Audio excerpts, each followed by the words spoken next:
नमस्कार दोस्तों, आज हम आपको दिखाने जा रहे हैं ये रिश्ता क्या कहलाता है सीरियल का फर्स्ट एपिसोड। रीति रिवाजों परंपराओं में गढ़ा गया यह शहर रंगों में रचाया गया, ऐसा लगता है जैसे पानी पर तैरता किसी की मन्नतों का चांद हो। और जब भी वहाँ जाओ तो महेश्वरी परिवार से जरूर मिलकर आना, जो राधा रमन के मंदिर के पास है और वहाँ पर पीपल का पेड़ है। अक्षरा के बाबूजी नए बिजनेस के लिए जाते हैं, जहाँ पर घर की सारी लेडीज उनका वेलकम करती हैं, उनके माथे पे तिलक लगाती हैं, उन्हें शुभकामनाएं देती हैं। और फिर छोटा लड्डू बोलता है अक्षरा का भाई कि मेरी वजह से बिजनेस बहुत अच्छा चल रहा है। तो बड़ी माँ कहती है कि वो कैसे, क्योंकि मैं दादी के साथ मंदिर में प्रार्थना करता रहता हूँ।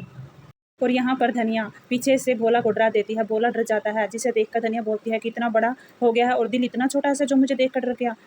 भोला कहता है कि मुझे हाथ नहीं लगाना। ठीक है। गोपी बोलती है कि क्या शोर मचा रखा है तुम दोनों ने। भोला कहता है हमने कुछ नहीं किया गोपी दादी, ये धनिया मारे को छेड़ रही थी। और गोपी हंसती है, और इतनी सी छोरी ने तुम्हें डरा दिया, तुझसे दुनिया क्या संभलेगी। दुनियादारी से मुझे क्या लेना देना दादी, हम तो बाल ब्रह्मचारी हैं, बजरंग बली। और फिर बड़ी माँ धनिया को आवाज़ लगाती है। धनिया दौड़ी हुई महेश्वरी हाउस जाती है। ये देखिए महेश्वरी हाउस का आंगन कितना प्यारा है। वह दौड़ती हुई जाती है और बोलती है कि धनिया तू कहाँ है, अक्षरा को देखा है तुमने कहीं। फिर अक्षरा की चाची भी आ जाती है, बोलती है कि क्या दीदी सारा दिन अक्षरा के पीछे ही लगी रहती हो कि अक्षरा का। माँ तो तुम ही हो ना, मैं कहाँ कुछ होती हूँ कुछ कहने वाली। यहाँ पर धनिया बोलती है कि ये सही है, छोटी के बच्चों को बड़ी ने संभाला है और बड़ी के बच्चों को छोटी ने संभाला है। फिर अक्षरा की दादी आती है, बोलती है कि क्यों बड़ी बहू अक्षरा के पीछे पड़ी रहती हो, मैंने ही भेजा उसे बाजार तक दवाई। और यहाँ पर देखिए मेले में अक्षरा की एंट्री होती है। जैसे ही वह नाव में जाती है तो वहाँ पर फूलों की बरसात अक्षरा के ऊपर होने लगती है और वह पानी की लहरों से हाथों से स्पर्श करती हुई आनंद लेती हुई प्रकृति का। अक्षरा कितनी सुंदर दिखाई दे रही है। अक्षरा की स्माइल देखिए, जैसे मोती झर रहे हों मुंह से। और फिर वह दौड़ती हुई मंदिरों के सीढ़ियों से जाती है और वहाँ से वर्षा उसे आवाज़ लगाती है कि अक्षरा कहाँ हो तुम, कहाँ चहलती पहलती फिर रही हो, रुक तू, मैं वहीं पर ही आती हूँ।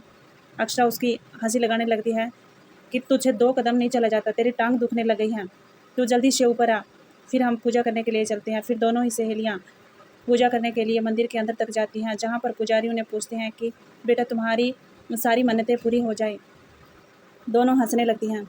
दोनों ही बाहर आकर बोलती हैं कि पुजारी जी को क्या पता है कि हमारी इच्छा क्या थी, हमें तो फिल्म देखने के लिए जाना है। उधर दादी परेशान है कि अक्षरा पता नहीं कितनी देर में आएगी। फिर अक्षरा उन्हें आकर मना लेती है और उन्हें दिखाती है कि वो उनके लिए प्रसाद में मोतीचूर के लड्डू लेकर आई है, जिसे देखकर दादी बहुत खुश हो जाती है। और वहाँ पर उसकी माँ आती है अक्षरा की, बोलती है कि अपनी दादी को लगा दिया ना मस्का। ये अक्षरा की माँ बोलती है कि अब तू शादी के लायक हो गई है, ज़्यादा हंसा मत कर। तो अक्षरा बोलती है कि माँ मुझे नहीं शादी करवानी, और जब लड़की की हंसी खुशी पर रोक लगा दी जाए। उधर लड्डू आता है और बोलता है कि मेरे पेट में दर्द है, क्योंकि उसे स्कूल नहीं जाना होता है। उसकी माँ बोलती है कि दीदी ये झूठ बोल रहा है, इसे स्कूल जाना है, ये और मस्के लगा रहा है। उसके बाद दादी बोलती है कि मेरे लड्डू को लड्डू खाने हैं ना। कहा तो वो बोलता है कि हाँ दादी मुझे लड्डू खाने हैं। उसके बाद अक्षरा अपने पापा के पास जाती है और उसके पापा बोलते हैं कि जब तक मैं अक्षरा को ना देखूं मेरे दिन की शुरुआत अच्छी नहीं जाती और ना ही मेरा बिजनेस अच्छा जाता है। उसके बाद अक्षरा अपने बाबूजी से फिल्म देखने की परमिशन मांगती है और वो उसे परमिशन दे भी देते हैं। और उसके बाद वो गिटार लेकर अपना भजन गाने लगती है, ओ कान्हा अब तो मुरली की मधुर सुना दो तान। ऊपर से उसके चाचा भी उसके भजन को बड़ी ध्यान से सुन रहे हैं।